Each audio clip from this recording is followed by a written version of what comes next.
thank the gentleman. Dr. DesJarlais, you may proceed. Thank you, Mr. Chairman and members of the committee.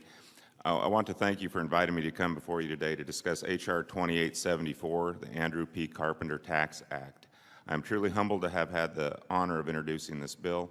On February 19, 2011, Marine Lance Corporal Andrew Carpenter passed away from fatal wounds sustained while on a combat mission in the Helmand Province of Afghanistan. A resident of Columbia, Tennessee, Andrew enlisted in the United States Marine Corps in 2007 and was on his second tour of duty in Afghanistan when he laid down his life for his country, leaving behind his wife, Chrissy, and then soon-to-be-born son, Landon. 3 years prior to his tour of duty, Andrew had taken out a private student loan, which the loan company ultimately forgave following Andrew's death. However, as hard as it is to believe, the pain and anguish of his family was exacerbated upon learning that the amount of this discharged loan by law would be factored into their gross taxable income for that year, a nearly $1,800 tax bill. Having already sacrificed so much for our country, it's simply wrong to require our military families to pay taxes on loans already forgiven.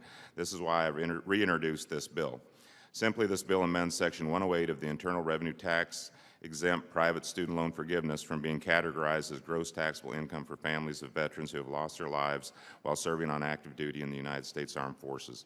This legislation attempts to shield the families of American fallen soldiers from ever having the IRS add to their loss by callously presenting them with a tax bill. The only thing these parents should receive is a flag and the admiration of the American people.